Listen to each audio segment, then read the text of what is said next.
EDF avec le projet Hercule, qui est une demande du groupe communiste républicain et citoyen. La parole est à l'orateur du groupe qui a demandé ce débat, Monsieur Fabien Gay, au nom du groupe CRCE.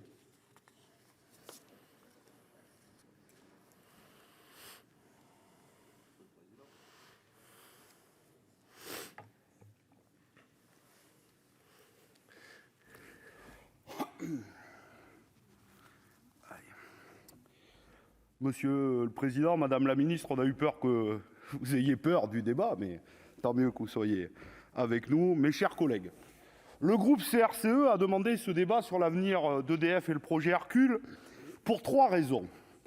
D'abord, du fait de l'opacité des négociations avec la Commission européenne, alors que ni les parlementaires que nous sommes, ni les usagers, ni les salariés ne sont aujourd'hui informés.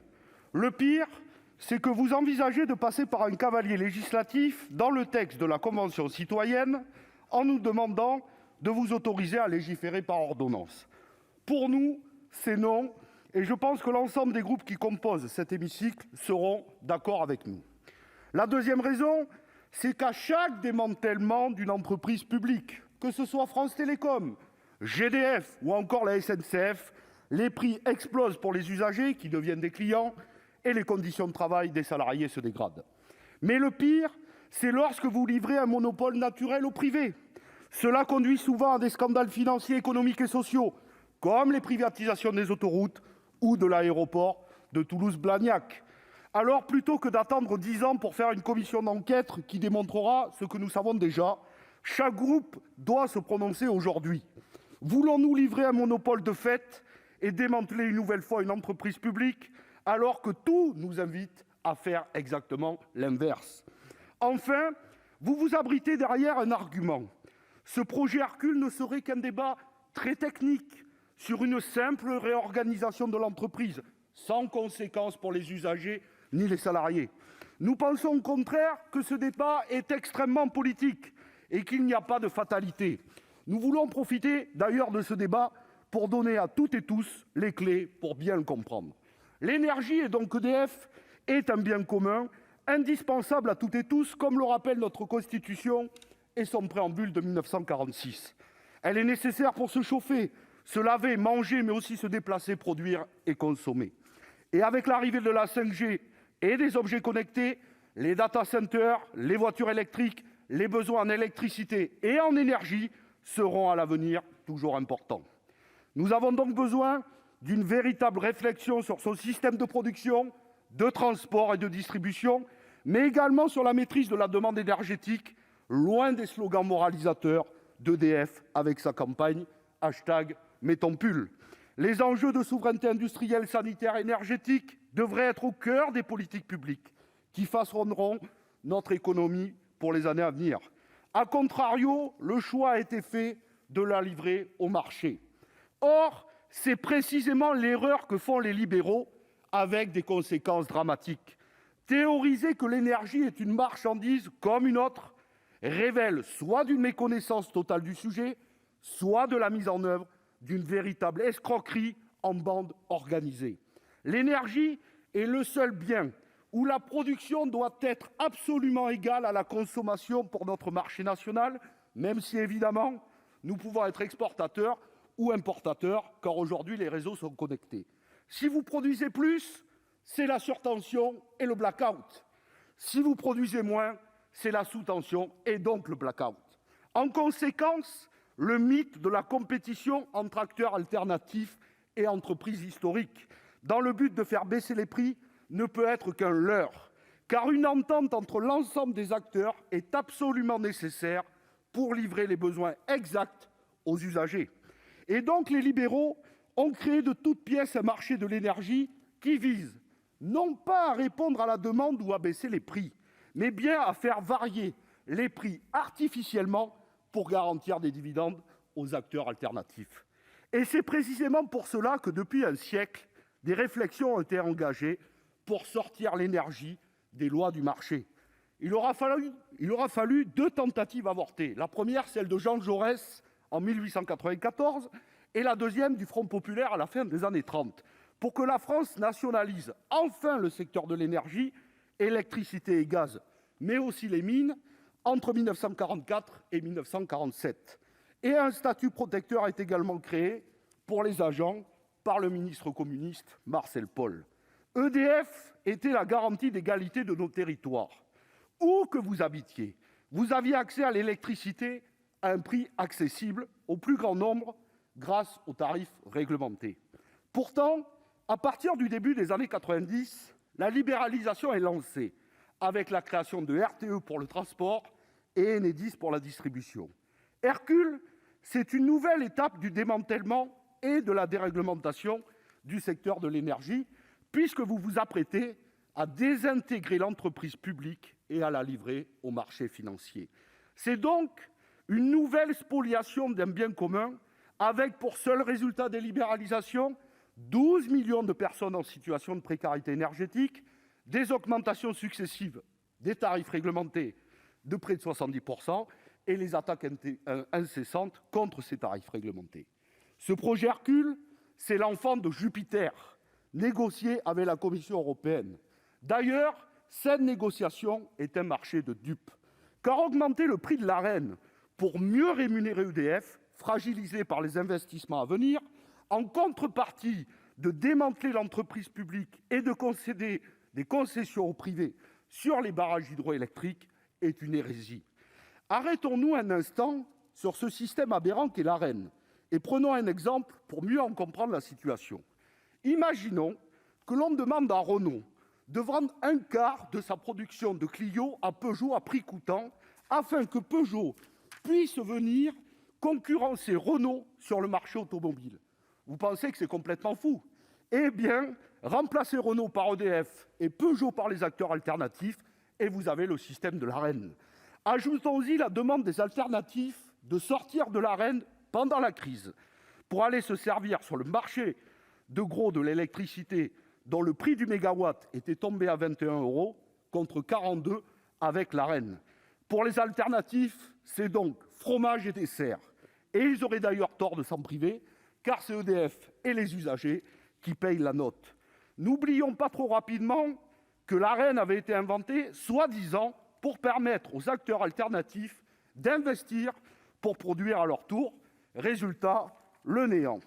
Alors, que savons-nous d'Hercule et de la future architecture d'EDF? Il y aura 3 entités. D'abord EDF Bleu, qui inclut le nucléaire et le thermique à flamme et qui sera nationalisé à 100%. Ensuite EDF Vert, qui comprendrait Enedis, les énergies renouvelables, Dalkia EDF, Outre-mer et Corse, une partie des activités internationales et la direction commerciale. Cette entité sera livrée au privé à hauteur de 35%. Et enfin, EDF Azur, avec les barrages hydroélectriques qui resteraient publics, mais dont les concessions pourraient être confiées au privé. Nous en voyons 3 risques. En premier lieu, il faut préciser un peu. On a pu penser et entendre que ce projet reviendrait à nationaliser les dettes et privatiser les profits. Ce n'est pas tout à fait exact. La force d'une entreprise intégrée, c'est que les profits dégagés dans une branche peuvent être réinvestis dans une autre et vice-versa. Par exemple, on pourrait aujourd'hui investir dans la sécurisation du nucléaire, les EPR et le démantèlement des réacteurs qu'ils nécessitent. Or, isoler cette filière, et notamment des ENR et d'Enedis, qui réalisent des profits à hauteur de 600 millions d'euros chaque année, c'est amputer gravement l'entreprise de sa capacité à investir et à innover demain. Le pire, c'est que nous connaissons la suite. Dans quelques années, vous viendrez nous dire « Regardez, l'entité publique croule sous les dettes, il faut l'ouvrir au privé pour lui donner de la capacité à investir, blabla, blabla, blabla ». On connaît malheureusement déjà trop cette symphonie libérale. Nous voulons donc savoir s'il est vrai que le projet Hercule prévoit la création de ces 3 filières étanches entre elles, avec une holding de tête. Le deuxième risque qui nous guette, c'est celui des barrages hydroélectriques. Même s'ils restent propriété de l'État parmi les 150 barrages, combien de concessions seront confiées au privé? Car alors que la part du nucléaire... Pardonnez-moi avec le masque, 30 secondes. C'est pas évident. Car alors que la part du nucléaire est amenée à décroître dans notre mix énergétique, nous allons remettre au privé une part considérable de notre énergie pilotable, nécessaire à l'équilibre électrique. Et nous courons le risque qu'il se passe la même chose qu'en Californie dans les années 2000, lorsque le privé avait organisé le blackout pour que les prix payés par l'État californien soient suffisamment rémunérateurs pour les actionnaires, au mépris total de la population. Vous êtes donc en train de mettre notre sécurité et notre souveraineté électrique aux mains des marchés financiers. Enfin, dernier problème, aujourd'hui, en cas de coup dur, comme les grandes tempêtes de 1999, le service public et ses salariés répondent présents, y compris ceux des départements voisins. Qu'en sera-t-il demain, lorsque tout sera démantelé, que Direct Énergie aura le monopole sur une région, Total sur une autre, et EDF une autre encore? Nous vous laissons imaginer les résultats de cette concurrence. Pour conclure, je voudrais simplement rappeler qu'en novembre 2016, le candidat Emmanuel Macron publiait un livre intitulé « Révolution ». Madame la ministre, mes chers collègues, ce qui serait révolutionnaire aujourd'hui, ce serait de cesser de suivre les vieilles recettes de Madame Thatcher et d'arrêter de tout livrer au marché. Dans tous les domaines, c'est un désastre. Il est temps d'admettre les erreurs qui ont été commises et d'y remédier plutôt que de s'obstiner dedans pour les justifier. Ce qui serait révolutionnaire, ce serait de renationaliser EDF et GDF, d'en faire deux entreprises publiques disposant d'un monopole public. Ce qui serait révolutionnaire, ce serait de constituer un véritable service public de l'énergie du XXIe siècle, démocratisé, co-géré entre les élus, les salariés et les usagers. Et si vous le souhaitez, nous avons déjà déposé cette proposition de résolution au Sénat.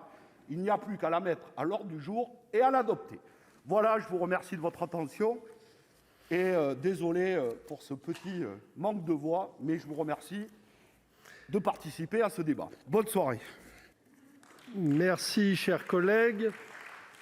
Donc, dans la suite du débat, la parole est à Madame Denise Saint-Pé pour l'Union centriste.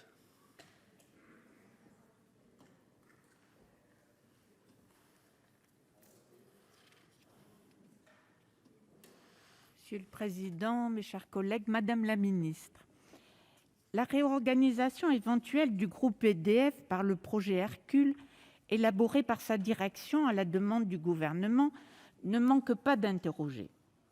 Sur le fond, tout d'abord, force est de constater que l'objectif recherché initialement avec la mise en place de l'Arenh est loin d'avoir été atteint. Imposer à EDF de réserver à ses concurrents français et européens une partie de sa production nucléaire à un prix fixe de 42 € par mégawattheure, qui n'a maintenant plus bougé depuis 10 ans, suscite des interrogations.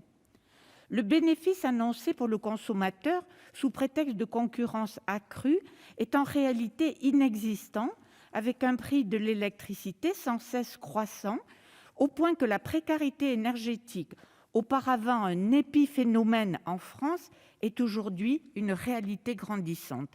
De notre côté, de multiples fournisseurs alternatifs qui ne produisent pas 1 kWh d'électricité boursicotent au gré des prix de gros et se fournissent chez EDF chaque fois que c'est à leur avantage.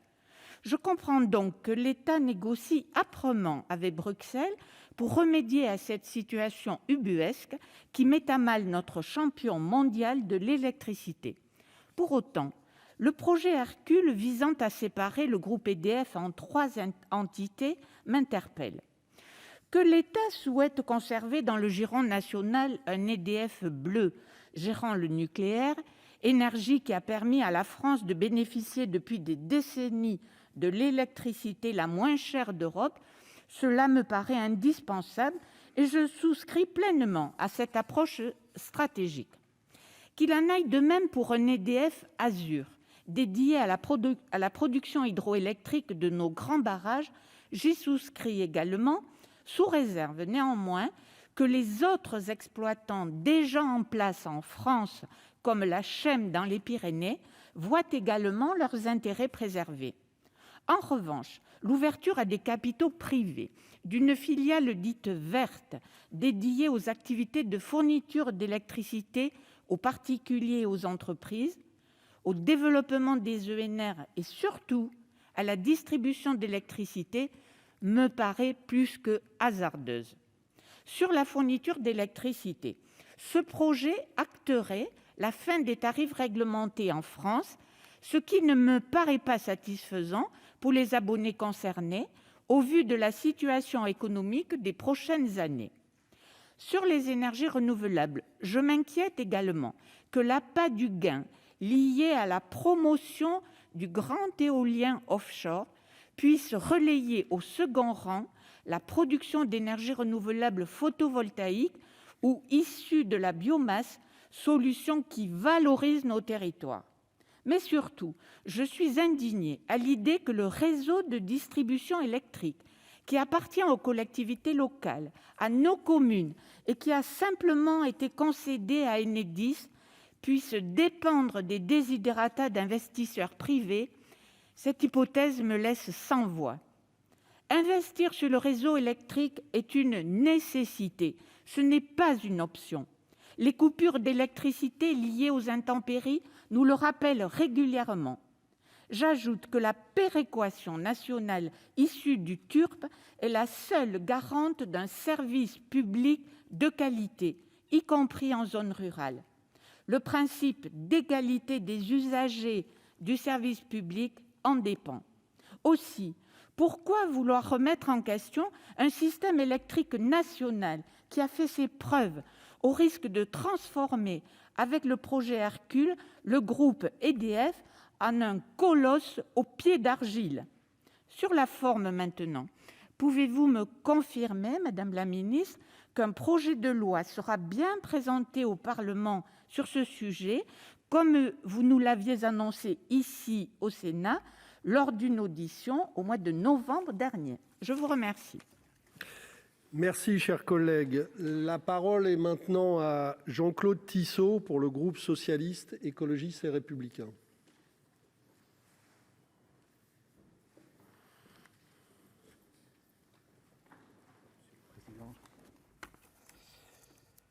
Monsieur le Président, Madame la Ministre, mes chers collègues, la crise sanitaire, économique et sociale que nous traversons a logiquement relégué au second plan de nombreux débats sur l'avenir de notre pays. Toutefois, les discussions sur notre politique énergétique doivent impérativement revenir au premier plan en ce début d'année et je remercie le groupe CRCE d'avoir provoqué ce débat. Le secteur énergétique traverse une zone de turbulence avec des incertitudes et des changements profonds. La volatilité et la baisse des prix de l'énergie, les enjeux de la transition écologique avec la part croissante des énergies renouvelables ou encore les difficultés rencontrées pour l'entretien du parc nucléaire. En tant que groupe intégré à l'ensemble du secteur de l'énergie, EDF possède donc un rôle central en termes d'indépendance énergétique de notre pays, de maîtrise de notre politique énergétique et de transition écologique. Pourtant, les premières annonces du projet Hercule semblent aller totalement à contre-courant des besoins que nous imposent ces nouveaux défis. En effet, le gouvernement propose un découpage purement capitalistique de cet opérateur historique formé par le Conseil national de la résistance. Ne soyons pas dupes. Le gouvernement ne répond pas à une demande de la Commission européenne. Il poursuit simplement son opération de démantèlement des entreprises publiques par des considérations uniquement financières. Il est vrai que le groupe EDF a des difficultés, mais elles proviennent de choix politiques inadaptés et court-termistes. La sous-rémunération chronique de l'actif industriel d'EDF par l'AREN et la sous-capitalisation par un État actionnaire irresponsable ont logiquement conduit à la situation actuelle d'EDF. Alors que les enjeux de la transition écologique devraient être au cœur de nos discussions, le démantèlement du groupe EDF par le projet Hercule pourrait profondément remettre en cause nos choix en matière d'énergie et conduire à une perte de notre indépendance énergétique. En effet, la filiation à l'extrême de l'ensemble des activités du secteur énergétique risque de conduire à une profonde remise en cause de la cohérence de la filière électrique. Ainsi, la désintégration d'EDF priverait totalement le groupe d'une stratégie coordonnée à long terme, autant dans la production que dans la distribution. L'exemple des réseaux de distribution est frappant, car il justifie à lui seul le monopole naturel du secteur de l'électricité par la complexité des infrastructures et de gestion de ce réseau. Dans le projet d'Hercule, la société Enedis serait intégrée à une filiale dont le capital serait ouvert au privé, 35%, je crois. Est-ce que les logiques financières permettront de gérer un réseau de distribution performant et également réparti? Je crains que non. Ainsi, le contexte spécifique du marché de l'électricité implique que le gouvernement doit disposer d'une vraie capacité à mettre en œuvre une politique énergétique maîtrisée et souveraine. En ce contexte de crise sociale, la maîtrise des prix et la cohérence de la filière électrique doivent être notre principale préoccupation. Maintenir un tarif identique du kilowattheure pour l'ensemble de nos concitoyens, quel que soit l'endroit où ils habitent, est une mesure de justice sociale. Et je tiens à saluer ici l'engagement des agents d'EDF, mobilisés pour défendre une idée essentielle. EDF appartient à tous. L'ensemble des Français doit avoir leur mot à dire sur ce projet de démantèlement. D'où notre proposition de référendum d'initiative partagée. Conserver une entité forte qui défend la souveraineté énergétique de notre pays et plus globalement notre intérêt général est indispensable pour répondre à l'urgence écologique et sociale. Le groupe socialiste, écologique et républicain s'opposera avec fermeté au démantèlement du groupe d'EDF. Merci, chers collègues. La parole est maintenant à Stéphane Ravier pour les non-inscrits.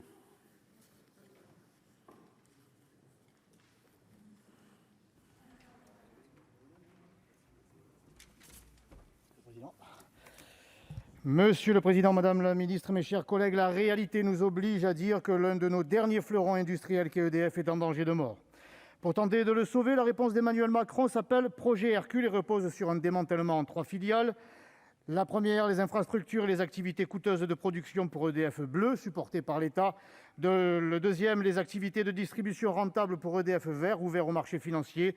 Et le troisième, EDF Azur pour les grands barrages. Il s'agit là simplement de la conséquence du processus de libéralisation-destruction voulu par la Commission européenne, exécuté depuis par tous les gouvernements français qui se sont succédé.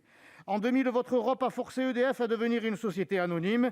En 2010, la loi NOM impose l'Arenh, l'accès régulé à l'électricité nucléaire historique, qui permet aux concurrents d'acheter à l'opérateur une partie de sa production au prix fixe de 42 € le mégawattheure, un prix inchangé depuis, largement en deçà du marché et qui constitue un véritable boulet financier pour EDF.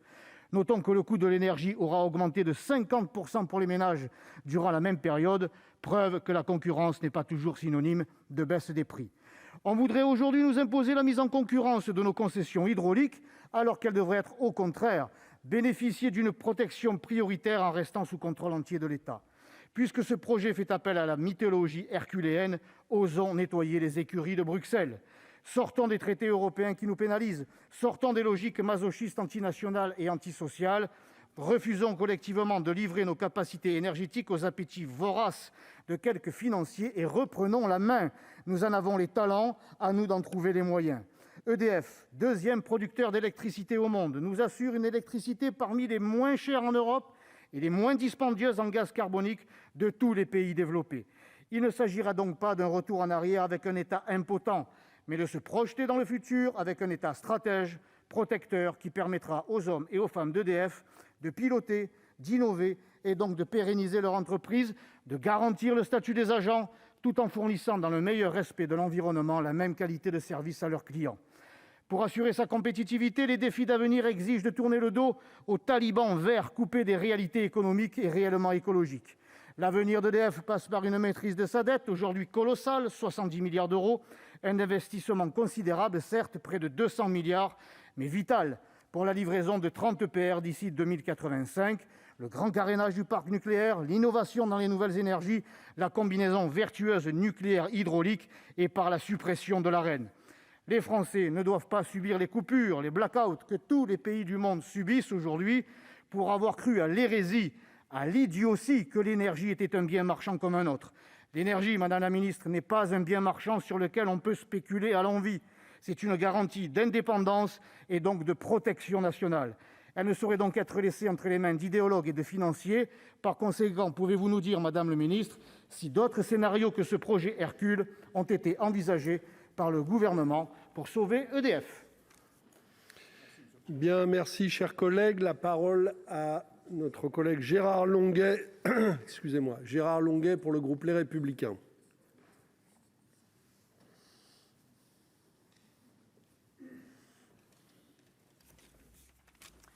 Monsieur le Président, Madame la Ministre, mes chers collègues, je suis de conviction libérale et résolument européen. Et pourtant, je voudrais remercier le groupe communiste d'avoir inscrit ce débat. Et Fabien Gay m'a réjoui dans son intervention, même si je ne partage absolument pas ses conclusions.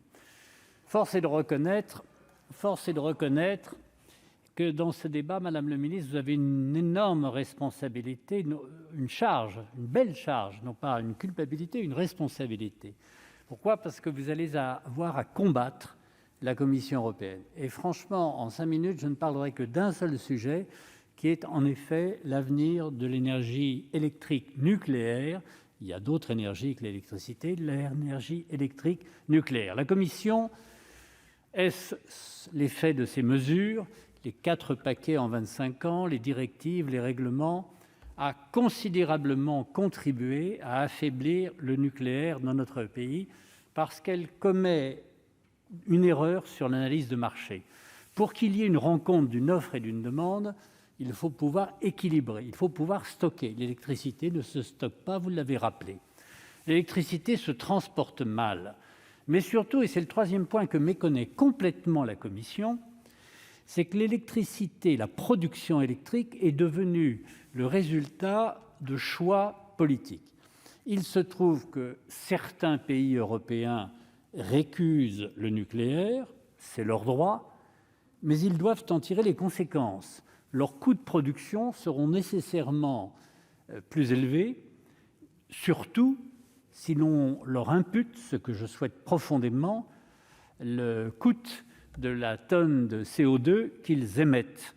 La nature les a dotés pour nos voisins allemands de charbon, de lignite, mais ce n'est pas une raison pour qu'ils soutiennent la Commission afin d'affaiblir un nucléaire français qui, lui, a l'immense mérite de nous apporter l'indépendance, c'est une nécessité absolue, de nous apporter une réponse écologique pour l'énergie électrique, pas de carbone, qui nous permet d'avoir, en situation d'équilibre de long terme, une électricité moins chère, les orateurs l'ont souligné, et qui enfin introduit un soutien de l'énergie électrique nucléaire à un secteur de recherche scientifique, technologique, industrielle, plus de 200 000 salariés, qui nous place en position de podium, médaille d'argent, médaille d'or, médaille de bronze au plan international, dans une compétition où nous n'avons pas toujours de si beaux atouts. L'Arenh, on doit le constater après 10 ans d'expérience, est un échec. Le taux, et pas seulement parce que les 42 € du mégawatt sont faibles, mais aussi et peut-être surtout parce que c'est ce qu'on appelle un piège. Alors j'allais dire quelque chose de plus vulgaire, mais un piège. Face, EDF perd, pile, ses concurrents gagnent. Donc EDF ne peut pas s'en sortir. Et vous avez une proposition, je ne parle pas de l'organisation d'EDF, je parle de la négociation que vous conduisez avec Bruxelles, et c'est la responsabilité du gouvernement. Vous avez une porte qui s'ouvre, vous avez des soutiens. Le nucléaire n'appartient pas au passé. C'est quand même extraordinaire de penser que l'une des plus belles réussites capitalistes mondiales, Bill Gates, investit largement dans le nucléaire sous des formes différentes, le SMR, que la France connaît et que la France devrait développer plus rapidement, parce qu'il y a une réponse aux besoins mondiaux d'énergie et une réponse décarbonée. Nous avons tous les atouts de la réussite et nous risquons de nous censurer si ce que vous appelez, je crois, le contrat pour défense, c'est-à-dire cet écart de prix qui serait compensé et qui est au cœur de la négociation avec Bruxelles, était adopté dans de mauvaises conditions. Et quelles sont ces mauvaises conditions ? Eh bien, ce serait de retenir, ce qui a été le cas pour l'Arenh, un prix de décroissance, un prix de renoncement, un prix de censure, en quelque sorte, des capacités industrielles et scientifiques de notre pays, car si l'on ne tarife le nucléaire au coût marginal, il est évident qu'on ne peut ni assurer le renouvellement du patrimoine, ni surtout assurer le développement scientifique, industriel et technique au moment même où on parle de réacteurs à neutrons rapides, de réacteurs à sodium, de fusion nucléaire, on se mutile. Eh bien, madame, cette responsabilité, c'est la vôtre, c'est celle de votre gouvernement. Le président Macron est allé au Creusot. il a découvert que le nucléaire n'était pas le complément du renouvelable, mais la condition du renouvelable. Il n'y aura pas de renouvelable et il n'y aura pas d'électricité décarbonée sans le nucléaire. Il vous appartient d'avoir le meilleur accord. Et que ferez-vous si vous ne l'obtenez pas ? Merci, cher collègue. La parole est désormais à notre collègue Franck Menonville pour le groupe Les Indépendants.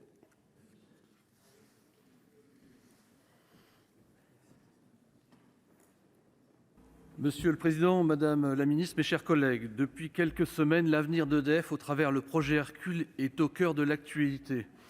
En effet, depuis octobre, des négociations entre le gouvernement et la Commission européenne se sont accélérées, avec une certaine opacité.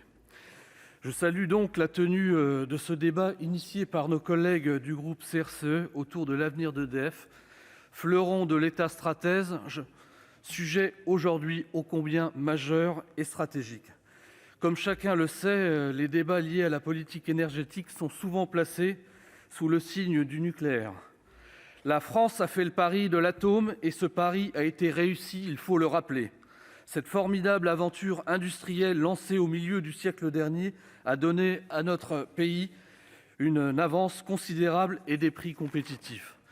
Grâce à nos ingénieurs, grâce à nos investissements massifs dont nous tirons aujourd'hui collectivement parti, nous avons œuvré pour notre souveraineté énergétique. Encore aujourd'hui, le nucléaire nous assure une production d'électricité décarbonée, pilotable et très compétitive.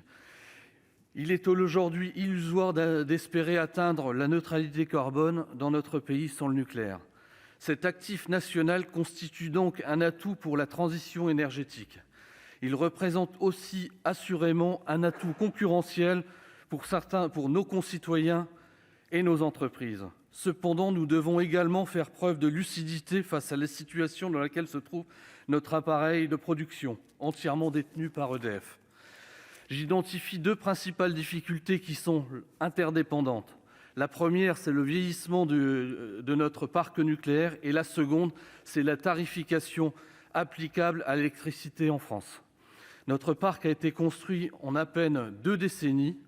Le défi de sa modernisation nous met aujourd'hui face à un mur d'investissement. Pour capitaliser sur cet atout national, il nous faut redonner donc des capacités d'investissement à EDF, dont la dette se chiffre aujourd'hui en dizaines de milliards d'euros. Or, cette capacité d'investissement reste grevée par l'accès régulé à l'électricité nucléaire historique. C'est pourquoi il est urgent de l'adapter avant sa fin programmée en 2026. Ce système inadapté, même absurde, pénalise l'avenir d'EDF et sa capacité d'investissement. Pour conclure, je veux livrer une conviction. Le nucléaire doit rester un actif public. Les enjeux de souveraineté et de sûreté sont trop importants pour que nous soumettions donc nos centrales nucléaires à des logiques inadaptées de mise en concurrence. C'est pourquoi la constitution d'une entité 100% publique, dite EDF Bleu, me paraît pour le moins indispensable. Elle devrait nous permettre d'assurer collectivement le choix de modernisation.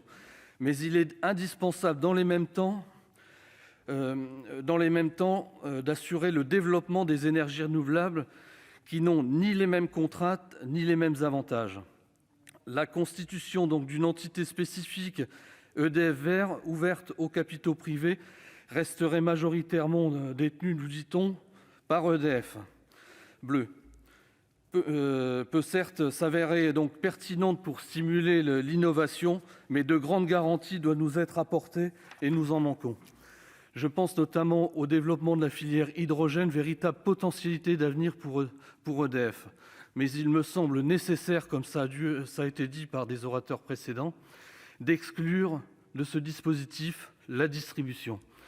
Enfin, le cas particulier de l'hydraulique, si précieux pour l'économie des territoires et pour la transition énergétique, doit également rester à l'abri de l'ouverture de la concurrence, et cela doit nous être garanti.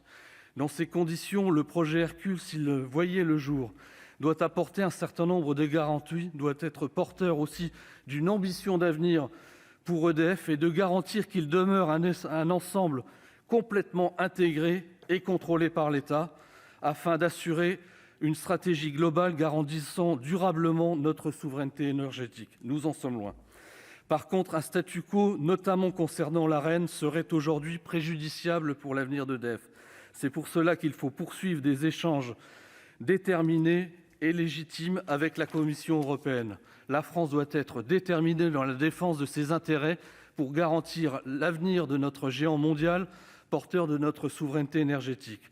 Le Parlement, bien évidemment, doit être associé à toutes ces démarches en transparence, avec, le moment venu, un véritable projet de loi.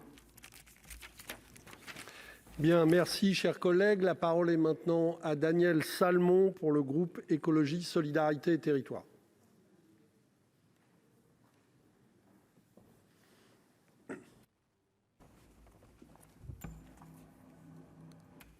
Parfait.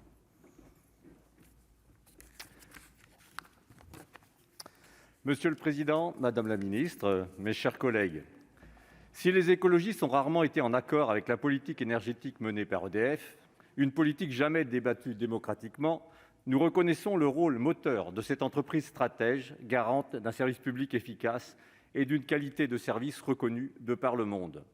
EDF a été fondée sur l'idée que l'énergie est un bien public. Aucun gouvernement n'avait osé imaginer démanteler EDF. Ce gouvernement prépare cette dislocation. À travers son projet Hercule, il porte un coup fatal à ce bien commun déjà fortement fragilisé. Ce projet ne répond ni aux problématiques de l'entreprise, ni aux enjeux énergétiques du XXIe siècle. C'est toute la logique même du service public de l'énergie qui est mise à mal. Cette privatisation d'une partie de l'activité, la partie vendable étant bien entendu celle constituée des énergies renouvelables et du réseau, se traduira en termes de perte d'emplois et de baisse des investissements dans la recherche et le développement. Nous posons également une alerte sur la question des barrages hydrauliques français, première source d'énergie renouvelable en France. Les 150 contrats de concession seraient remis en concurrence comme l'exige la Commission européenne. Une mise en concurrence de ce secteur représenterait un danger certain pour la sûreté des usagers et la sécurité d'approvisionnement. Par ailleurs, les centrales nucléaires et les barrages sont indissociables. Les barrages du Rhône sont fréquemment utilisés pour le refroidissement des centrales. Les barrages servent également de stockage, remplis lors des périodes de faible consommation. Car il faut le rappeler, le nucléaire, lui non plus, n'est pas en adéquation avec la consommation. Hercule ne répond pas non plus à la question des moteurs de l'endettement de l'entreprise et du portage de la dette. Il ne répond pas à la sous-rémunération chronique dont souffre l'entreprise depuis la mise en place de l'accès régulé à l'électricité nucléaire historique, un coût minoré à l'époque pour faire croire que le nucléaire est peu cher. Madame la ministre, la politique énergétique française est aujourd'hui à un tournant. Les décisions prises seront décisives, notamment pour la bonne opérationnalité de la transition énergétique de la France dans les 10 ans à venir. La fuite en avant dans le nucléaire, avec la construction de 6 nouveaux EPR, comme l'a annoncé le Président de la République, tient d'une stratégie énergétique mortifère pour le pays et intenable financièrement pour l'entreprise, déjà surendettée à hauteur de 36 milliards d'euros. Sans parler des 80 à 100 milliards nécessaires au démantèlement et les 25 à 40 milliards pour Cigéo à Bure. Cette situation est d'autant plus préoccupante qu'EDF fait face à un mur d'investissement avec son parc nucléaire vieillissant et doit bien sûr investir dans les énergies renouvelables et le stockage. Non, le modèle de l'EPR n'est pas l'avenir d'EDF. Flamanville en est un exemple criant. Le coût de ce fiasco technologique et industriel est passé de 3 milliards à bientôt 19 milliards et prévoit un coût d'électricité de 110 € du mégawattheure, alors que les récents appels d'offres pour le photovoltaïque au sol atteignent 45 € du mégawattheure. Oui, garder coûte que coûte le nucléaire a un prix et le gouvernement est prêt à cette désintégration industrielle et lassable de tout le service public de l'énergie pour renforcer et maintenir cette énergie du passé. Hercule commence avec un H, comme Hinkley Point. La position des sénateurs et sénatrices écologistes est assez simple et claire. Nous demandons dans un premier temps le retrait immédiat de ce projet délétère. Nous appelons ensuite à l'ouverture d'un véritable dialogue avec tous les acteurs. Les négociations se poursuivent en ce moment à Bruxelles, dans une opacité totale. Il n'est pas acceptable que les organisations syndicales et la représentation nationale soient totalement exclues sur cette question majeure qui concerne tous les Français. Un véritable débat national sur l'avenir d'EDF pour répondre à l'urgence climatique et la viabilité financière et industrielle de l'entreprise nous paraît indispensable. Les crises actuelles nous rappellent combien un service public fort est nécessaire. pour affronter les défis sanitaires, économiques et climatiques. Seul un grand pôle public de l'énergie peut garantir l'accès de toutes et tous à ce bien commun. Face à la précarité énergétique qui frappe près de 12 millions de foyers en France, il est un droit pour nos concitoyens et il doit leur être garanti à des tarifs abordables. Madame la ministre, la situation calamiteuse d'EDF nous place face à deux choix. Le vôtre, une fuite en avant pour sauver une énergie obsolète qui ne sera jamais rentable et qui oblige l'État à une renationalisation du parc nucléaire pour assurer à sa charge des investissements colossaux. Un choix qui ignore toute rationalité économique et même de sécurité nationale. Les généraux ne disent-ils pas, en faisant allusion à nos centrales, « La France est vulnérable en temps de paix, indéfendable en temps de guerre ». Le deuxième choix qui est le nôtre, arrêter les frais, assumer les pertes d'EDF, notamment vis-à-vis de nos partenaires chinois et britanniques, et planifier une sortie progressive du nucléaire, en développant en parallèle les énergies renouvelables et les économies d'énergie pour une vraie indépendance énergétique. Cette stratégie qui engage la France sur 2 ou 3 décennies mérite un débat national que vous refusez honteusement aux Françaises et aux Français. Je vous remercie. Bien, merci, chers collègues. La parole est maintenant à Madame Marie Évrard pour le groupe RDPI.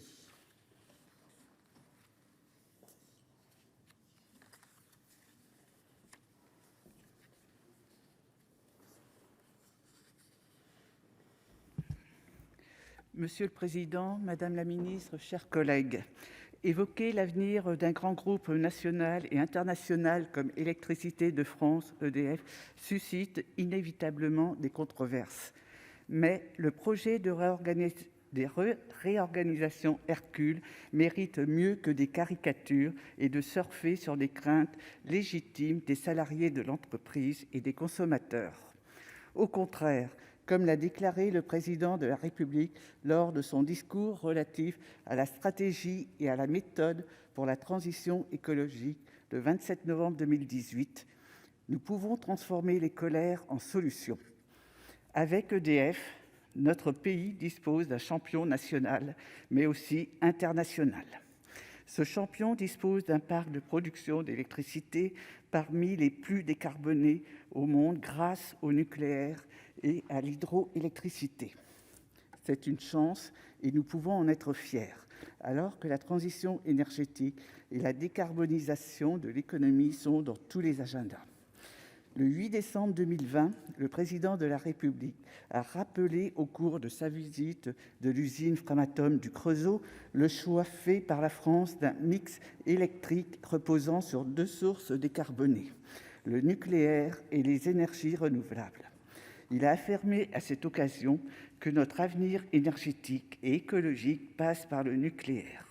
Le nucléaire, cette énergie non seulement décarbonée et sûre, nous assure également notre statut de grande puissance. Mais le nucléaire n'est pas la solution unique. C'est pourquoi la programmation pluriannuelle de l'énergie présentée en 2018 a fixé de nouveaux objectifs. Le nucléaire devra représenter 50% du mix énergétique de notre pays en 2035, au lieu de 70% à l'heure actuelle. Et l'électricité d'origine renouvelable devra passer de 18% à 40% en 2030. Les 10 et 11 décembre 2020, le Conseil européen a donné son feu vert à la proposition de la Commission européenne de fixer comme objectif une réduction des émissions de gaz à effet de serre d'au moins 55% d'ici 2030 par rapport à 1990. Avec ce choix de mix électrique national et pour atteindre cet objectif européen de réduction de gaz à effet de serre encore plus ambitieux, il est important pour notre pays qu'EDF continue à jouer un rôle clé dans la transition énergétique. Pour cela, cette réussite française doit avoir des moyens d'investir à la fois dans son parc nucléaire existant et de façon massive dans les énergies renouvelables, dans les réseaux et les autres aspects de la transition énergétique comme l'hydrogène propre. C'est d'autant plus nécessaire que dans le même temps, les principaux concurrents européens d'EDF investissent massivement sur tous ces sujets. Or, les mécanismes de régulation économique de nucléaire et de l'hydroélectricité instaurés il y a plusieurs années ne sont plus adaptés à la réalité des marchés de l'électricité et ne permettent plus à EDF d'investir dans tous les aspects de la transition énergétique. La régulation actuelle du parc nucléaire existant ne permet ainsi plus de garantir la couverture des coûts et des investissements nécessaires à son fonctionnement. Depuis la mise en place en 2011 du dispositif ARENH, EDF a, en contrepartie de la conservation de son parc nucléaire, peut vendre jusqu'en 2025 environ 25% de l'électricité produite par son parc nucléaire aux autres fournisseurs privés concurrents. L'objectif initial était d'inciter ces derniers à investir dans la production d'électricité. Mais, comme l'avait expliqué le président directeur général d'EDF lors de son audition le 2 mai 2019 devant la commission des affaires économiques de notre institution, ce dispositif revient à ce que des investissements publics subventionnent des acteurs privés dont certains disposent de moyens considérables, tout en empêchant EDF de profiter du produit de son travail et sans les inciter à construire des capacités de production nouvelles. Dans le même temps, EDF fait face à de nombreux défis avec son parc nucléaire de 56 réacteurs.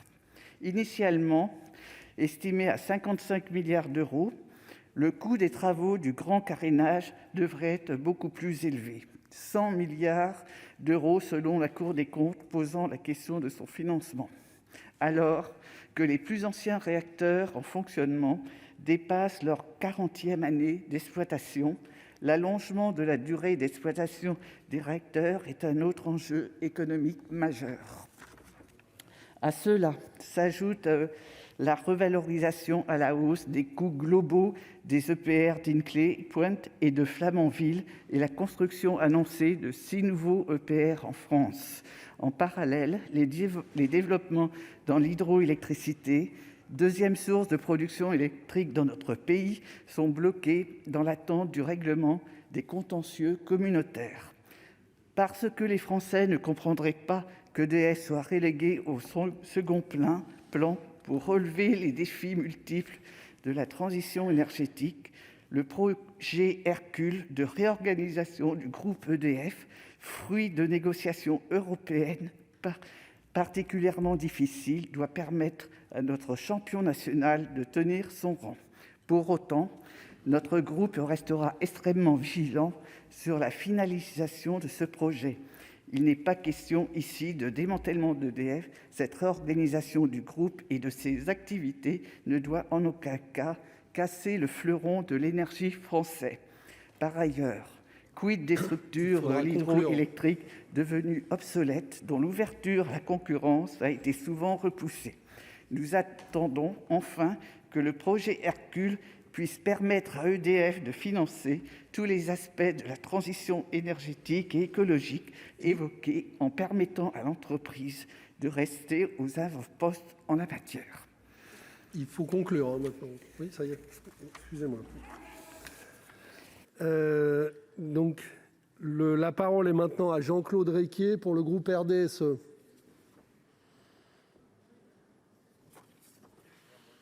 Bonjour.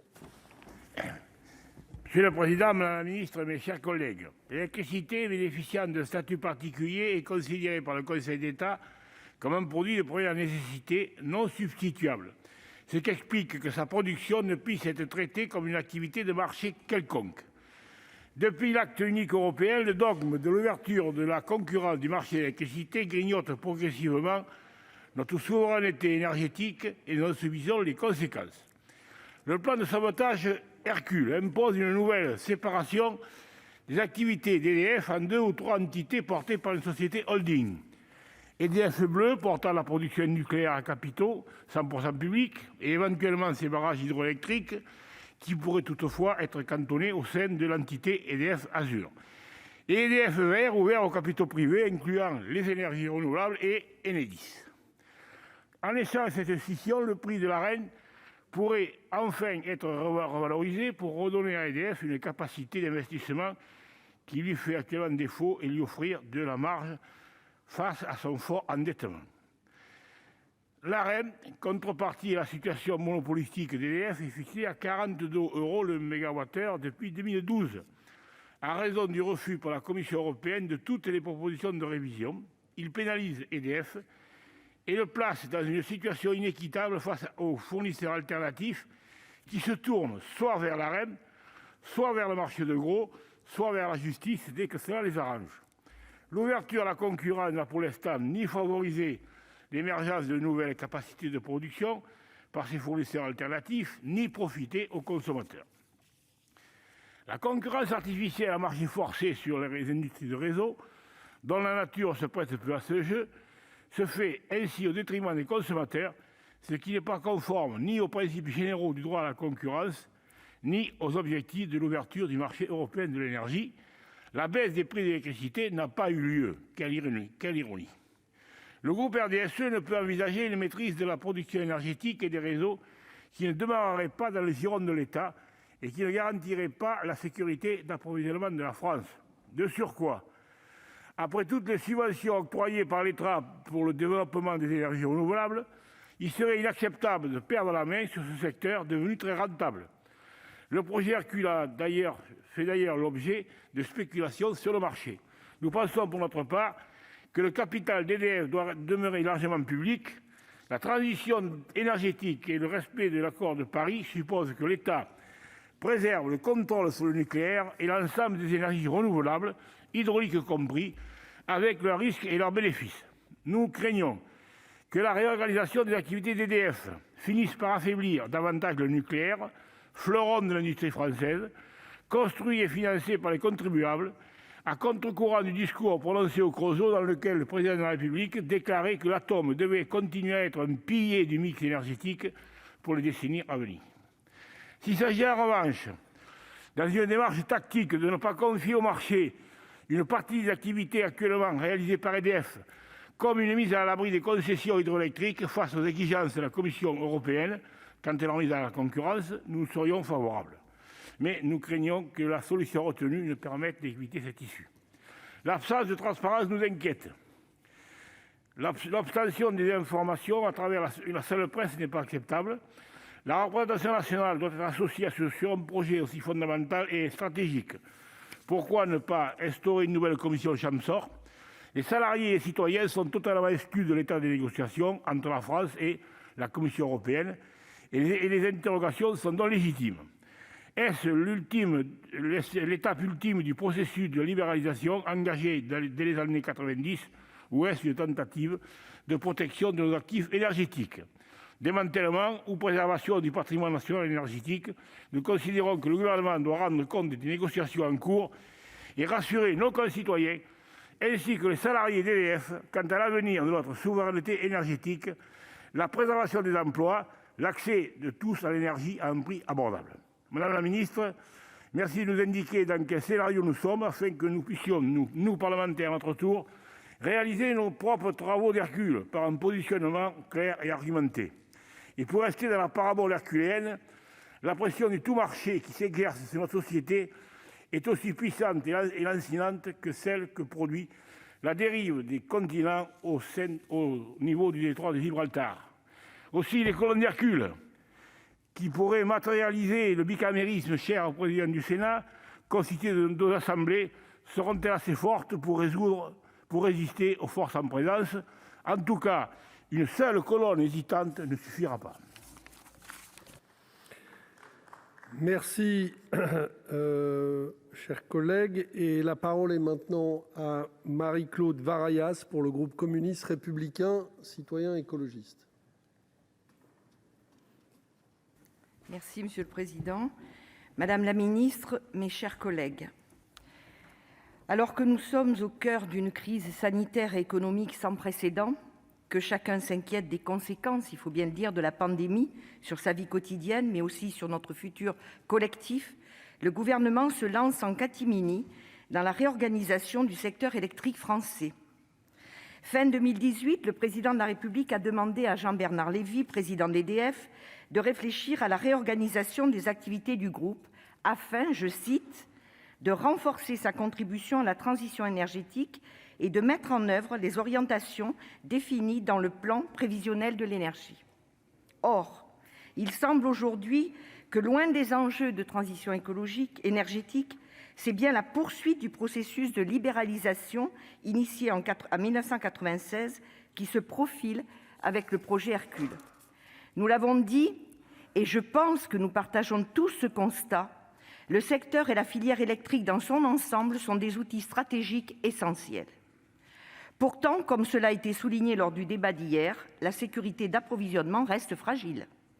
Nous sommes par ailleurs dans un contexte de sous-investissement dans la production électrique, malgré les soutiens financiers colossaux aux fournisseurs alternatifs.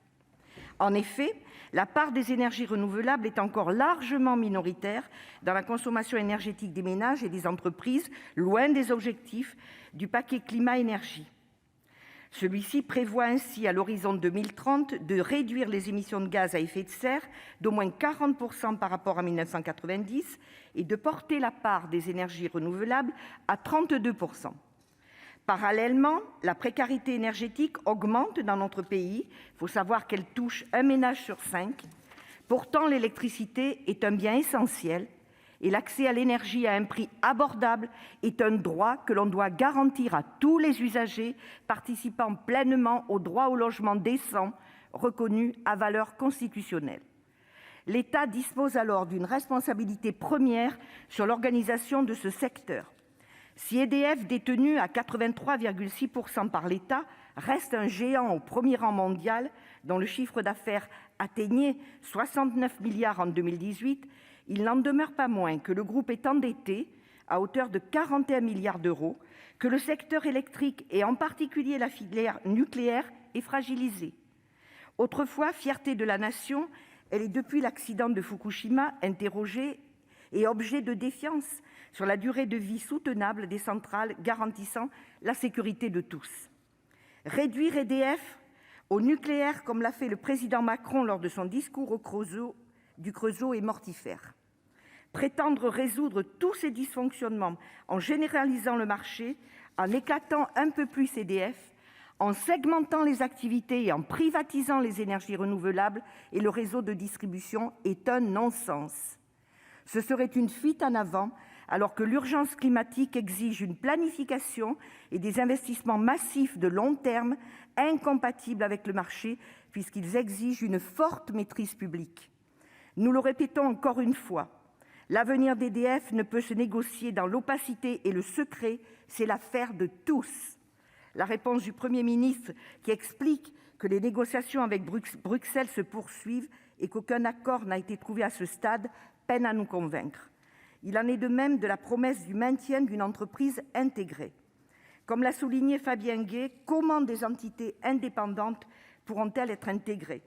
D'autant qu'une note de l'Agence de participation de l'État des participations de l'État de mai 2020 nous rappelle que la position de la Commission européenne est claire.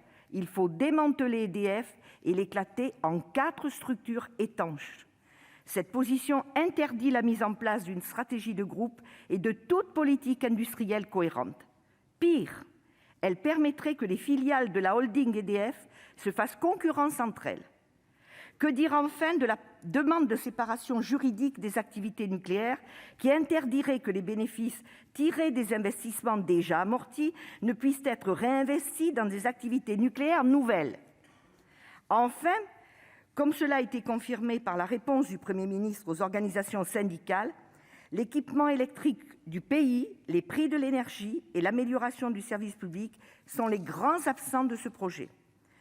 Vous comprendrez, mes chers collègues, que devant les défis économiques, financiers et techniques que devra affronter notre système électrique, que ce soit le renouveau de nos réseaux de distribution, l'augmentation des énergies renouvelables dans notre mix énergétique, mais aussi les défis du nouveau nucléaire, nous ne pouvons accepter qu'EDF soit à nouveau découpé et le système électrique livré un peu plus aux intérêts privés en dehors de tout contrôle démocratique. C'est le sens de ce débat ce soir et c'est le sens, bien évidemment, de notre opposition au projet Hercule. Merci, chers collègues. La parole est maintenant à Patrick Chauvet pour le groupe Union centriste.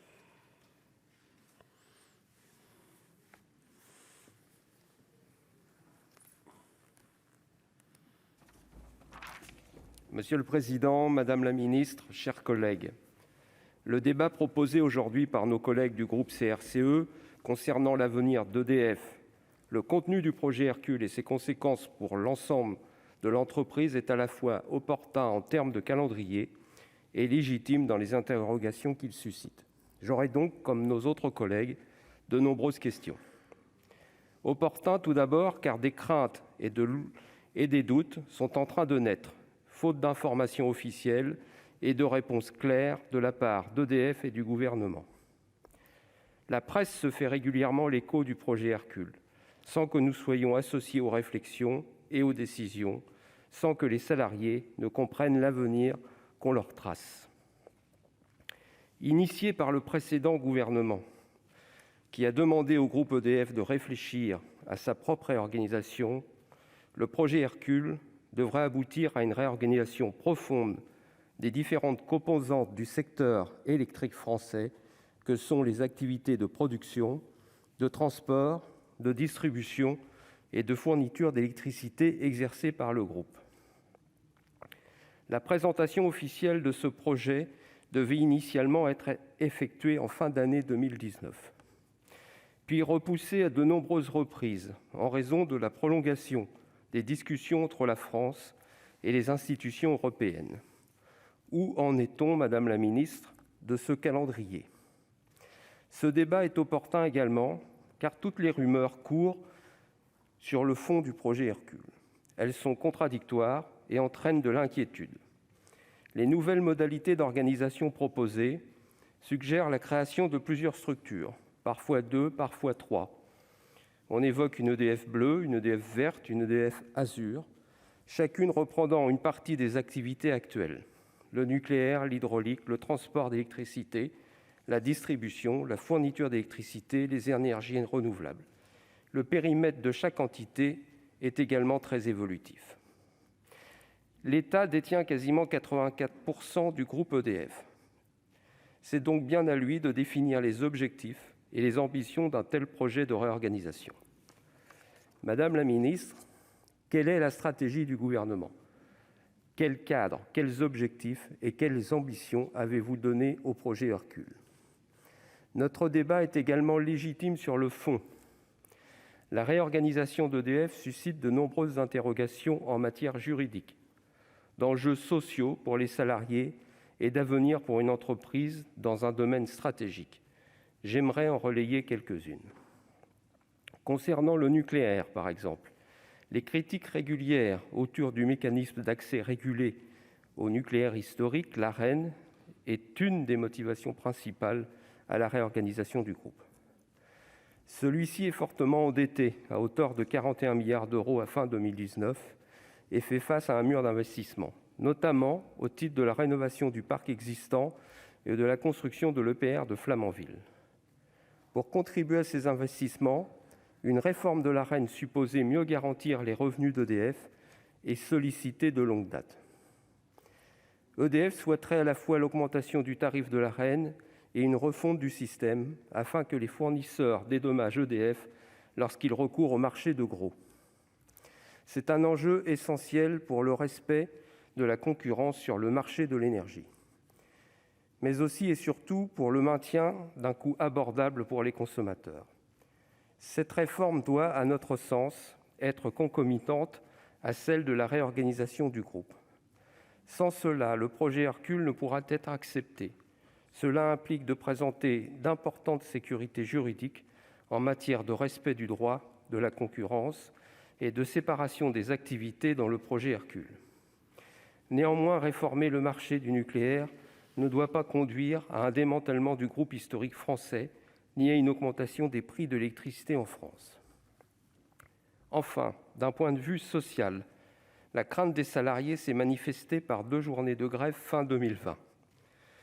Est-il possible de prendre des engagements sur l'avenir de l'emploi en France pour le secteur de l'énergie ? Comment associez-vous les salariés dans cette réorganisation ? Je vous remercie.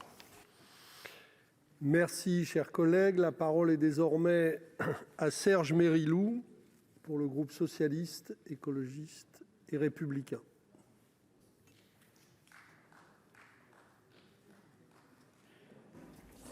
Monsieur le président, madame la ministre, mes chers collègues, démanteler et privatiser, tels semblent être les maîtres mots du gouvernement quand il s'agit du sort de nos entreprises publiques.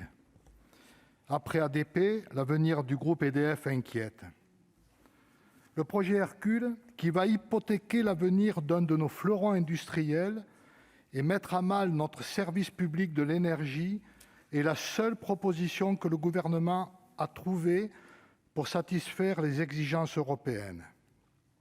Salariés, collectivités territoriales, élus et consommateurs montent au créneau pour exprimer leur crainte de voir cette entreprise, héritage du Conseil national de la résistance, démantelée et l'énergie, ce bien commun, soumis aux lois du marché. Madame la ministre, je souhaite attirer votre attention sur le devenir des activités hydroélectriques. Ce sujet m'est cher car mon département compte plusieurs barrages EDF sur la rivière Dordogne. La Commission européenne a mis la France en demeure pour que ces concessions soient ouvertes à la concurrence en respect du droit européen et de son propre cadre législatif. Il s'agit de la loi de 2004 relative au service public de l'électricité et du gaz et aux entreprises électriques et gazières et de la loi de 2006 sur l'eau et les milieux aquatiques. Ces textes ont amorcé la dangereuse libéralisation des activités hydroélectriques alors que nombre de pays de l'Union européenne ont su protéger leurs concessions. Le groupe socialiste s'est alors fermement opposé à ce processus en déposant une PPL permettant de prolonger les concessions hydroélectriques. Aujourd'hui, vous affirmez ne pas souhaiter leur mise en concurrence en les intégrant dans EDF Azur. Mais quid des concessions n'appartenant pas à EDF ? Dans les territoires, l'inquiétude monte. La CHEM, filiale d'Engie, pourrait faire l'objet d'une mise en concurrence qui, si elle était actée, menacerait inexorablement sa survie. L'eau n'est pas un produit quelconque, c'est un bien commun. Les barrages sont acteurs de la gestion de l'eau sur nos territoires. Le tourisme, la pêche, l'irrigation, l'eau potable, la régulation des débits, donc des crues, dépendent directement de leur activité.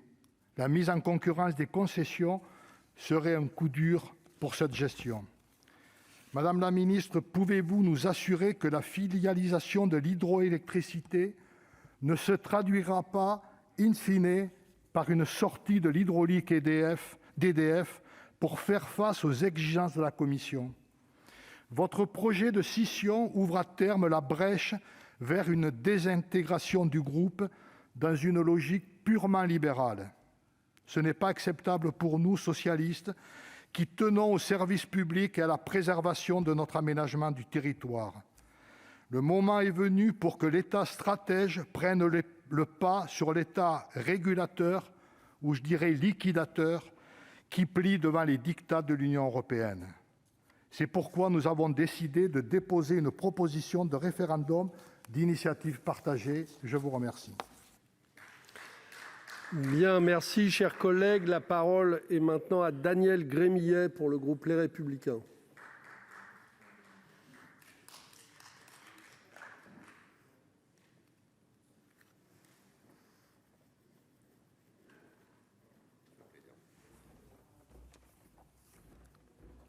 Monsieur le Président, Madame la Ministre, mes chers collègues, il y a 75 ans, ici, le général de Gaulle affirmait en ces lieux devant l'Assemblée consultative, je cite, « C'est le rôle de l'État d'assurer lui-même la mise en valeur des grandes sources de l'énergie. » Dans l'immédiat, après-guerre, le retour à la nation des sources d'énergie, adopté par le Conseil national de la résistance, conduisait à la création d'EDF. Depuis lors, si l'organisation et les activités d'EDF ont évolué, ce groupe continue d'occuper une place imminente dans notre politique énergétique et notre activité économique. C'est un pan incommensurable de notre héritage collectif auquel les Français sont très attachés. Les 165 000 salariés, les 49 milliards d'euros de chiffre d'affaires, effectivement, comme beaucoup l'ont évoqué, Cette entreprise est un fleuron français et européen que l'on a mis du temps à construire. Face à l'urgence climatique, le groupe est plus que jamais le garant de notre souveraineté énergétique et le fer de lance de notre transition énergétique. Dans ce contexte, les réformes du marché de l'électricité engagées par le gouvernement nous inquiètent au plus haut point. Sur tous les bancs de l'hémicycle, le gouvernement mène en effet 3 négociations auprès de la Commission européenne sur le dispositif de l'Arenh, le groupe EDF et effectivement les concessions hydrauliques. Mon collègue, tout à l'heure, va l'évoquer. Le projet d'Hercule pourrait ainsi conduire à un partage des activités du groupe. Les salariés évoquent, eux, un démantèlement en plusieurs filiales. Je ne reviens pas sur EDF Bleu, EDF Vert, EDF Azur, que tout le monde a déjà évoqué. Mais ces réformes, Madame la Ministre, posent de lourdes difficultés, tant dans leur méthode que dans leur contenu. S'agissant de la méthode, tout d'abord, les négociations sont conduites dans la plus grande opacité, excluant tout à la fois parlementaires et élus locaux. Dès le mois de juin, la Commission des affaires économiques du Sénat avait pourtant appelé le gouvernement à associer le Parlement aux réflexions de l'exécutif. Madame la ministre, vous avez indiqué devant cette commission en novembre, je cite, « Si le projet Hercule aboutit, il nécessitera une loi et donnera donc lieu à un débat au Parlement. » Alors, Madame la ministre, où en sont les négociations avec la Commission européenne? Quand associerez-vous enfin les parlementaires et les élus locaux à ces négociations? Quel sera le véhicule juridique et le calendrier envisagé? Pouvez-vous nous confirmer que ces réformes ne seront pas présentées au détour d'une lettre rectificative ou d'un amendement dans les projets de loi climat ou 4D? Il faut respecter, Madame la ministre, le Parlement. C'est un sujet suffisamment important pour l'avenir de notre économie, de notre pays et notre indépendance énergétique, au service aussi de notre population. Pour ce qui concerne leur contenu, ces réformes soulèvent 3 craintes légitimes. Le premier motif de préoccupation tient au caractère public et intégré du nouveau groupe. Interrogé par la Commission des affaires économiques, le PDG Jean-Bernard Lévy avait indiqué que la réorganisation devait respecter, je cite, « le caractère intégré du groupe ». Nous attendons du gouvernement qu'il indique comment il entend garantir l'unicité du groupe. Surtout, il doit préciser les activités qu'il entend ouvrir aux capitaux privés. Nos élus locaux sont très inquiets par une éventuelle ouverture à la concurrence de notre réseau public de distribution d'électricité ou de nos concessions électriques. Le deuxième motif de préoccupation a trait à l'intérêt de ces réformes. Sollicité par la même commission, Jean-Bernard Lévy avait affirmé que le but de la réorganisation était de dégager 2 milliards d'euros supplémentaires chaque année. Nous attendons du gouvernement qu'il précise l'impact financier de ces réformes. Est-ce seulement à la hauteur du mur de l'investissement auquel EDF est confronté? Avec une dette de 40 milliards d'euros, le groupe doit en effet parvenir à financer tout à la fois le grand carénage, les chantiers d'EPR ou encore les énergies renouvelables, et cela sans compter sur la construction des 3 nouvelles paires d'EPR à l'étude.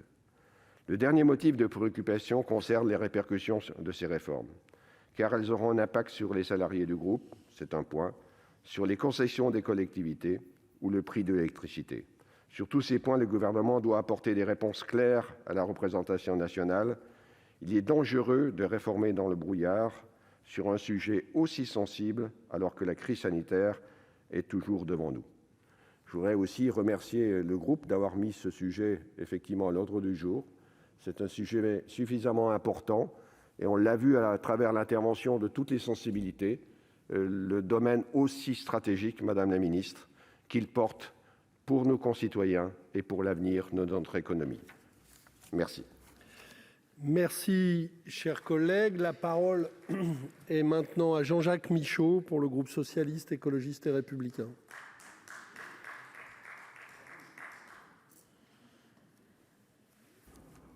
Monsieur le Président, Madame la Ministre, mes chers collègues, depuis de nombreux mois, nous sommes interpellés directement par les élus, par les salariés d'EDF au sujet du projet baptisé Hercule. Tous pointent le risque que fait peser cette réorganisation à marche forcée sur le service public de l'électricité et sur la transition énergétique. Et je les comprends, Madame le ministre, il y a de quoi s'interroger en effet. Il aurait été normal que sur cette question si stratégique de l'avenir de notre germe de l'énergie, garant de notre souveraineté énergétique, vous informiez régulièrement le Parlement, les élus locaux et les acteurs concernés des négociations entamées avec Bruxelles. Malheureusement, vous avez fait le choix de mener ces tractations dans l'opacité la plus totale, en ne permettant pas à la représentation nationale de disposer en temps réel des informations qui concernent pourtant une entreprise publique et un patrimoine national produisant un bien de première nécessité, l'électricité. Le rapport d'information sénatorial sur le plan de relance du 17 juin 2020 portait déjà les mêmes réclamations. Je les cite : « Les sénateurs jugent essentiel que le Parlement soit pleinement associé aux travaux stratégiques de l'exécutif alors que se profilent plusieurs réformes majeures et notamment au sein du groupe EDF. » Fermez les guillemets. Il aura pourtant fallu attendre l'initiative du Parlement, en l'occurrence de nos collègues du groupe CRCE, que je remercie, pour que ce débat soit enfin programmé au Sénat.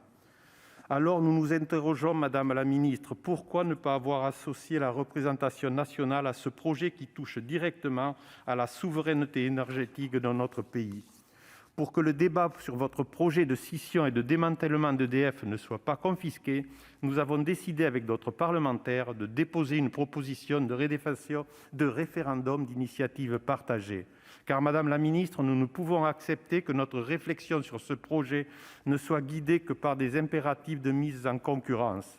Nous croyons aujourd'hui, au contraire, que cette réorganisation conduise à sacrifier les intérêts des salariés, des usagers, des contribuables et, in fine, de la France au profit d'actionnaires privés.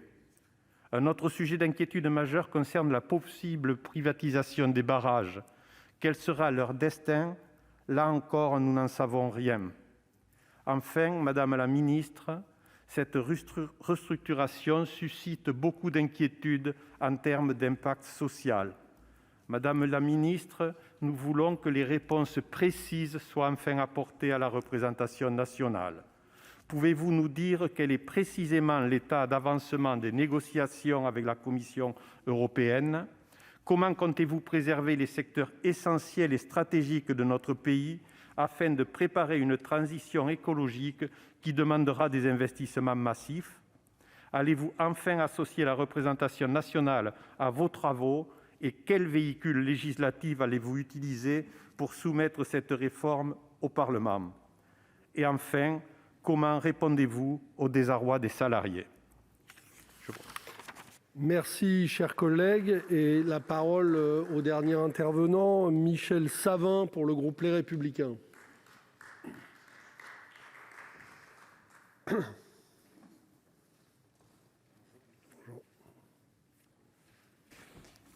Monsieur le Président, Madame la Ministre, mes chers collègues, depuis 2015 et la loi de transition énergétique pour la croissance verte, la Commission européenne réclame l'ouverture à la concurrence des concessions hydroélectriques françaises aujourd'hui exploitées par EDF. L'hypothèse de mise en concurrence de ces concessions soulève de nombreuses inquiétudes auxquelles ni le Gouvernement ni la Commission n'ont apporté à ce jour de réponse. Outre leur fonction de production d'électricité, les barrages jouent aujourd'hui un rôle essentiel en termes d'aménagement du territoire. Et des questions se posent alors. N'y a-t-il pas un risque de faire passer la rentabilité de ces concessions avant les usages agricoles, touristiques et d'irrigation qui font vivre nos territoires ? Le changement climatique impacte d'ores et déjà et va continuer à impacter nos ressources en eau. Étant donné l'intérêt stratégique de cette ressource vitale, notre pays ne devrait-il pas plutôt affirmer et défendre sa souveraineté nationale en la matière ? L'entretien de ces ouvrages est un élément essentiel en termes de sécurité des populations. La multiplication d'opérateurs ne risque-t-elle pas de compliquer le travail de réseau de transport d'électricité ou de son successeur, au risque d'augmenter les risques de blackout, quand on sait que ces ouvrages permettent de gérer les points de consommation, mais aussi d'approvisionner nos centrales nucléaires en eau en cas de besoin urgent de refroidissement des réacteurs ? Enfin, cette ouverture à la concurrence ne risquerait-elle pas de faire gonfler le prix de l'électricité française ? Des exploitants privés seront certainement tentés de maximiser leurs profits au détriment des consommateurs français. Lors d'un précédent débat sur ce sujet, Mme Élisabeth Borne, alors ministre de la Transition écologique et solidaire, a reconnu devant cette assemblée que la situation de notre pays est unique en France. En effet, nos voisins ne sont pas soumis, de par leur régime spécifique, à la même obligation de mise en concurrence de leur exploitation hydroélectrique. La conséquence absurde de cette situation, c'est que la France, voulant faire figure de bon élève aux yeux de la Commission européenne, se retrouverait seule en Europe à ouvrir ses concessions. EDF, notre champion national, perdrait ainsi une part importante de son activité. Conscient de cette situation, votre collègue avait mentionné des hypothèses de travail visant à éviter la mise en concurrence de nos barrages grâce notamment à la création de structures 100% publiques. Ces propos font forcément écho aujourd'hui au dernier scénario du projet Hercule évoqué dans la presse. La création d'une filiale EDF Azur dédiée à l'hydroélectricité pourrait, selon le statut qui lui sera donné, jouer ce rôle de structure 100% publique permettant d'éviter la mise en concurrence, à condition évidemment que ce soit bien l'intention. Au cours de ces derniers mois, Madame la Ministre, vous avez été régulièrement interrogée par mes collègues parlementaires sur ce sujet de la mise en concurrence des concessions hydroélectriques françaises. À chaque fois, vous avez répondu que les discussions avec la Commission européenne sont en cours et vous vous êtes réfugié derrière leur mise en demeure pour ne pas répondre. Cette situation ne peut plus durer. Nos concitoyens ont besoin et ont le droit de savoir quelle politique mène ce gouvernement. Travaillez-vous à l'arrivée de nouveaux exploitants dans notre pays au nom du libéralisme ou êtes-vous partisane de la défense de notre souveraineté nationale ? Beaucoup de mes collègues qui m'ont précédé vous ont demandé et vous ont questionné sur où en sont les discussions avec la Commission européenne. Pour ma part, ma question sera seulement: quelle est votre position sur ce sujet? Êtes-vous, oui ou non, favorable à la mise en concurrence des concessions hydroélectriques françaises? Merci, je vous remercie. Merci, chers collègues. Eh bien, Madame la Ministre, ça fait beaucoup de questions et d'interrogations convergentes, donc vous avez maintenant la parole.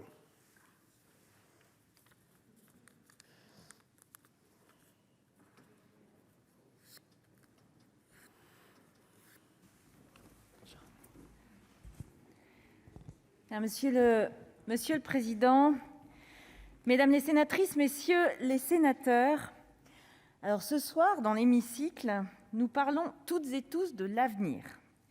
L'avenir d'un opérateur historique, d'un fleuron national, et avec lui une part de l'avenir de notre pays. Et je crois que c'est là un sujet qui dépasse nos mandats et nos opinions politiques.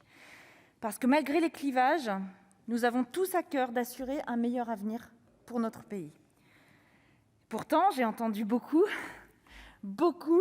trop de contre-vérités et je vais essayer de rectifier le tir, mesdames et messieurs les sénatrices et les sénateurs. Vous le savez, le président de la République l'a redit au Creusot le 8 décembre dernier. La France a fait le choix d'un mix électrique décarboné avec une part de nucléaire. Aujourd'hui, nous prenons massivement le tournant des énergies renouvelables. Nous faisons le choix de la résilience, de la transition vers un mix électrique plus équilibré et je m'en réjouis. C'est un choix en responsabilité pour atteindre la neutralité carbone comme vous l'avez voté tout en diversifiant notre approvisionnement et pour faire de la France une économie écologique. La France est déjà parmi les pays les plus vertueux de la lutte contre les changements climatiques. En moyenne, un Français émet 20% de moins de gaz à effet de serre qu'un Européen, 35% de moins qu'un Allemand. Oui, notre pays dispose d'une électricité décarbonée et elle est le socle sur lequel nous pouvons nous appuyer pour développer la mobilité électrique comme la production d'hydrogène non issu des fossiles. Mais mesdames et messieurs les sénatrices et les sénateurs, dire cela ne doit pas nous empêcher de regarder vers l'avenir. Cette performance française, elle est le fruit de l'histoire, de choix politiques qui ont été faits dans un contexte qui était très différent de celui d'aujourd'hui. Le débat aura lieu en son temps sur l'évolution du mixte de notre production d'électricité. Ce n'est pas le débat de ce soir.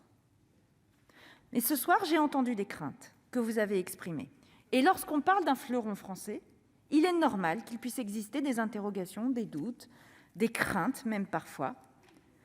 Alors je vous dis là ce soir, devant vous en tant que ministre de l'écologie et de l'énergie, qu'à l'heure où nous parlons, partout en Europe, les concurrents d'EDF montent en puissance sur les énergies renouvelables, sur cette grande révolution qu'est l'hydrogène, comme sur l'efficacité énergétique et le stockage. Et je le dis tout net, ce gouvernement refuse que la France et EDF soient relégués au second plan de cette bataille, faute d'avoir su adapter notre régulation aux évolutions des marchés de l'énergie. Ce serait le prix de l'immobilisme, le prix de l'attentisme, et je le refuse. Il en va, et vous en avez parlé, de notre souveraineté, de notre rayonnement, et il en va encore une fois tout simplement de l'avenir de notre pays. Alors oui, EDF doit être un champion mondial de la transition écologique et énergétique. C'est l'engagement du gouvernement et c'est mon engagement. Et c'est ce que je suis venue rappeler ce soir. Atteindre cette ambition, cela demande de regarder la réalité en face. Regarder toute la réalité. Et quelle est-elle ? Aujourd'hui, les cadres de régulation ne sont pas adaptés. Ils ne permettent pas à EDF de relever cette ambition. Ils ne lui donnent pas les moyens suffisants pour investir, notamment dans les énergies renouvelables. D'un côté, s'agissant du nucléaire, le tarif historique, on en a beaucoup parlé ce soir, l'Arenh, qui permet à tous les fournisseurs d'acheter la production nucléaire à un prix régulé, a certes rempli un rôle en permettant qu'émerge une concurrence dans la fourniture d'électricité et que les Français puissent choisir librement leur contrat. Les fournisseurs alternatifs assurent désormais la commercialisation de 40% des volumes d'électricité. Mais pas la production, absolument. Mais ce dispositif, qui a été créé en 2010, cela a été dit, ne permet pas de garantir correctement la couverture des coûts et des investissements nécessaires au fonctionnement du parc nucléaire existant. Son prix n'a plus été révisé depuis 2012. Et vous le savez comme moi, le nucléaire a un coût. Beaucoup d'entre vous ont parlé d'un mur d'investissement. La sécurité aussi a un coût. La maintenance, l'entretien, la modernisation ont un coût. De l'autre côté, la régulation de l'hydroélectricité, et je sais que vous y êtes très attachés, vous l'avez rappelé les uns et les autres, mesdames et messieurs les sénatrices et les sénateurs, elle est aussi dépassée. Notre pays doit faire face à 2 contentieux européens et, disons-le clairement, ça nous met dans une situation de blocage aujourd'hui qui empêche d'engager de nouveaux développements et la modernisation de nos installations qui en ont bien besoin. Nous devons là aussi évoluer, parce qu'il ne s'agit pas seulement d'électricité produite par les barrages d'EDF, il s'agit aussi, et vous l'avez mentionné, de la gestion d'une ressource rare et précieuse et de plus en plus précieuse, qui est l'eau. Alors, mesdames et messieurs les sénatrices et les sénateurs, oui, c'est exact, ce gouvernement a engagé une réflexion et ouvert une discussion avec Bruxelles en lien étroit avec l'entreprise. Et pourquoi ? Pour donner à EDF tous les moyens d'assumer son rôle dans la transition de notre pays. Très concrètement, cela veut dire d'abord garantir le financement du parc nucléaire existant et donc réformer les conditions de vente de sa production. Oui, je crois qu'EDF doit être rémunérée à hauteur des coûts qu'elle supporte. D'ailleurs, monsieur le sénateur Gay, que j'ai écouté avec attention et que je n'ai pas interrompu, le projet de régulation du nucléaire que nous portons vise précisément à garantir la couverture des coûts et la rémunération du parc nucléaire, et ce, quelles que soient les évolutions de prix sur les marchés, ce qui n'est pas le cas aujourd'hui. Ce serait une garantie très forte, inédite à cette échelle en Europe, qui assurerait à EDF le fait de disposer des ressources financières suffisantes pour faire face aux dépenses liées à l'exploitation du parc existant, y compris le remboursement de la dette qui y est attachée. Oui, les consommateurs français doivent être protégés contre les variations imprévisibles des prix de gros, avec un prix de l'énergie nucléaire existant stable et prévisible, ne fluctuant pas au gré des variations de marché. À ce titre, je veux rassurer Madame la sénatrice Simpé, l'évolution de l'organisation du groupe n'aura aucun impact sur l'existence des tarifs réglementés et la péréquation ne sera pas remise en cause. C'est avec ces 2 principes au cœur que nous poursuivons la discussion. De même, nous entendons mettre un terme au contentieux sur les concessions hydrauliques d'EDF, car notre objectif est simple, conforter le parc hydraulique en permettant à EDF de conserver la gestion de ses concessions sans mise en concurrence. Alors, vous le voyez, nous ne cachons rien de nos ambitions et rien de notre exigence.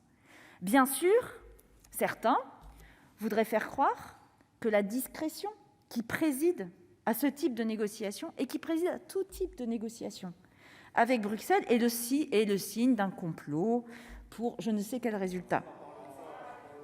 Mais je le dis et je le redis ici devant vous, notre seul mandat, notre unique exigence est d'aboutir à cette évolution majeure de la régulation, parce qu'elle est en faveur d'EDF, de la protection du consommateur et de notre politique énergétique, parce que notre pays a tout à y gagner.